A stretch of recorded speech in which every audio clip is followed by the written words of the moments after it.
नमस्कार, मेरा नाम है डॉक्टर पुरुष रमन और आज इस वीडियो में हम बात करने वाले हैं दोबारा से चाय और कॉफ़ी के बारे में। आपने अगर मेरी पुरानी वीडियोस देखी हैं या अगर आप मुझसे मिल के गए हैं तो हमारे हर डाइट चार्ट के अंदर एक चीज़ ज़रूर मना होती है, वो है चाय और कॉफ़ी। आज तक चाय कॉफ़ी के बारे में अक्सर मुझसे आके आप पूछते थे कि चाय कॉफ़ी क्यों मना करते हो डॉक्टर साहब, रीज़न तो हमें बताओ। तो आज मैं आपको वो रीज़न देने वाला हूँ। अभी रिसेंटली आईसीएमआर यानी Indian council of medical research ने एक रिपोर्ट पब्लिश करी है, जिसका लिंक मैं आपको डिस्क्रिप्शन में भी दे रहा हूँ। उस पे जाकर आप खुद ब खुद स्टडी कर सकते हो कि क्यों मैं आपको चाय और कॉफ़ी के लिए मना करता हूँ। जब हम चाय कॉफ़ी पीते हैं तो उसके अंदर टैनिन्स होते हैं। ये टैनिन्स क्या है? वो केमिकल है जो खाने के अंदर जो आयरन होता है, आयरन को वो बाइंड कर लेते हैं। अगर वो आयरन बाइंड हो जाता है टैनिन के साथ तो वो आपके ब्लड में नहीं जा पाता, जिसकी वजह से हम क्या देखते हैं कि किडनी पेशेंट्स में खून की कमी होनी शुरू हो जाती है। अब किडनी पेशेंट के बारे में सोचो जहाँ पे किडनी ऑलरेडी खराब हो रही है, किडनी खराब हो रही है, एरिथ्रोपोइटिन रिलीज नहीं हो पा रहा, ब्लड की कमी हो रही है, आप खाना खा रहे हो, खाने के आगे पीछे आप चाय पी लेते हो, आपकी खाने में जो आयरन था जो हमें ब्लड के अंदर चाहिए था वो ब्लड में पहुंच ही नहीं पाता।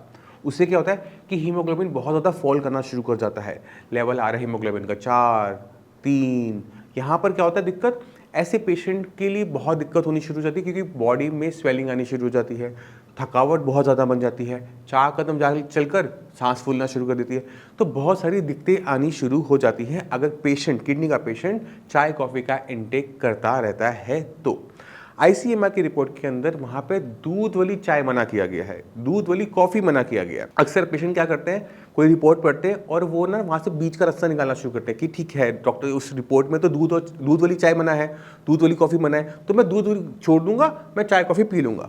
अगर आप चाय और कॉफ़ी का इंटेक बिना दूध के भी करोगे ना तो भी आपको नुकसान वैसा ही होगा। क्यों होगा उसको भी समझने की कोशिश करते हैं। हमें ये पता है कि चाय कॉफ़ी के अंदर टैनिन्स होते हैं जो कि आयरन को बाइंड करते हैं, तो अगर आप दूध डाल रहे हो, नहीं डाल रहे हो, उसका कोई इफेक्ट नहीं आ रहा। दूसरा, टैनिन के बारे में हम जानते हैं, बट बाकी और जो चीज़ें खाने के अंदर जाती हैं अगर उसके साथ कोई और केमिकल बाइंड कर देता है तो भी हमें डेफिशिएंसी बॉडी में देखने को मिलती है। दूसरी चीज़, जो मेडिसिन आप ले रहे हो, कोई भी मेडिसिन ले रहे हो, चाहे होम्योपैथिक, आयुर्वेदिक, एलोपैथिक, कोई भी मेडिसिन ले रहे हो और चाय कॉफ़ी का इंटेक आगे पीछे एक आधा घंटा 1.5 घंटे बाद भी कर जाते हो तो उसकी जो अवेलेबिलिटी बॉडी के लिए होती है ना वो कम हो जाती है। इसी वजह से जो पेशेंट चाय कॉफ़ी का इंटेक नहीं करते उनके अंदर हम रिजल्ट्स बहुत अच्छे देखते हैं। यानी मैंने बीपी की मेडिसिन दी और बीपी की मेडिसिन काम कर रही है, कितनी अच्छी बात है ना। मैंने शुगर की मेडिसिन दी और शुगर की मेडिसिन काम कर रही है।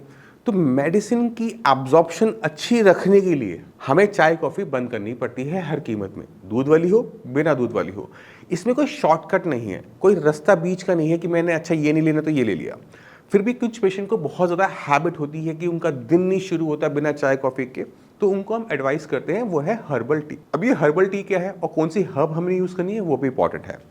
हमें पता है कि अगर हम चाय कॉफ़ी से हमारी एब्जॉर्प्शन नहीं हो रही तो अगर हम कोई ऐसी चाय पिए जिससे फूड अच्छा डाइजेस्ट हो, मेडिसिन बॉडी को ज़्यादा अच्छी लगे, तो वो कैसा रहेगा। तो तरीका ये होता है, आपके घर में ना गरम मसाले होते हैं, गरम मसाले में क्या क्या डलता है, सौंफ, इलायची, दालचीनी, जावित्री, जायफल और कुछ चीज़ें होंगी मुझे याद नहीं है। किसी भी चीज़ को आप ले लो, चाहे आप लौंग ले लो, चाहे दालचीनी ले लो, चाहे आप जावित्री ले लो, जायफल ले लो, किसी भी चीज़ को आप चाय पानी में उबाल के चाय बना सकते हो, उसे आप हर्बल टी कहोगे। कुछ फ्लावर्स होते हैं जैसे कैमोमाइल फ्लावर्स, अगर कैमोमाइल फ्लावर्स आपको मिल रहे हैं आप उसका यूज़ कर सकते हो। इसी के साथ आप यूज़ कर सकते हो वो है पुदीना। आपने पुदीना लिया, फ्रेश पुदीना लिया, आपने उसे गर्म पानी में डाला, 2 उबाले लगाए और आपकी मिंट टी तैयार। तो इस तरह से क्या होता है कि आपने अपना डाइजेशन ठीक कर लिया, आपने अपनी एब्जॉर्प्शन अच्छी कर ली, मेडिसिन अच्छी लग रही है, आपको खाना बॉडी को अच्छी तरह से डाइजेस्ट हो रहा है, तो ये आपके लिए बेनिफिशियल होता है। बट फिर भी इसमें आपको एक सावधानी रखनी पड़ती है कि किसी भी लिक्विड का इंटेक, चाहे पानी हो चाहे वो हर्बल टी ही क्यों ना हो, इसका इंटेक खाना खाने के बाद बिल्कुल भी नहीं होगा अगले 1.5-2 घंटे तक। जब तक आपका पेट सॉफ्ट ना हो जाए ना, जब तक आपका पेट आपको लाइट महसूस होना शुरू ना हो, तब तक आप किसी भी टाइप का लिक्विड का इंटेक करने से बचा करो। क्यों, उसको भी मैं आपको इसी वीडियो में समझा देता हूँ। आप अपना स्टमक अपनी स्क्रीन पर देखो कैसा लगता है ना, एक गुब्बारे सा, टेढ़ा मेढ़ा सा, है ना। अब इसकी कैपेसिटी होती है कि ये कितना खाना अपने अंदर होल्ड कर सकता है। अब आपने खाना खाया पेट भर के, सपोज करो आपने खाए रोटी और चावल, रोटी चावल खाने के बाद आपका पेट हो गया फुल।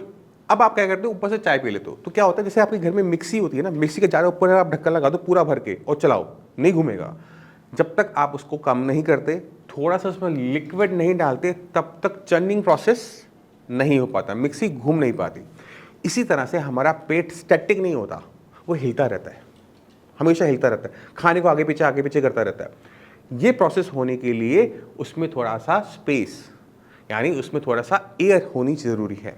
अगर खाना आप ऊपर तक भर लोगे ना, तो वो टर्निंग प्रोसेस नहीं हो पाता।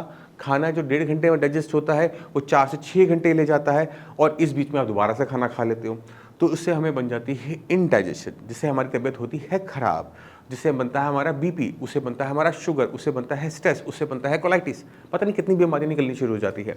तो इसी वजह से आपको अपनी बॉडी को समझना ज़रूरी है। मैं उम्मीद करता हूँ इस वीडियो से चाय कॉफ़ी क्यों मना की जाती है डॉक्टर पुरु के द्वारा, ये क्वेश्चन अब आप मुझसे आगे कम से कम ओपीडी में नहीं पूछोगे। और इसी के साथ मैं आप सभी से चलने की आज्ञा भी चाहूँगा। मिलते हैं अगली वीडियो में, तब तक के लिए नमस्कार।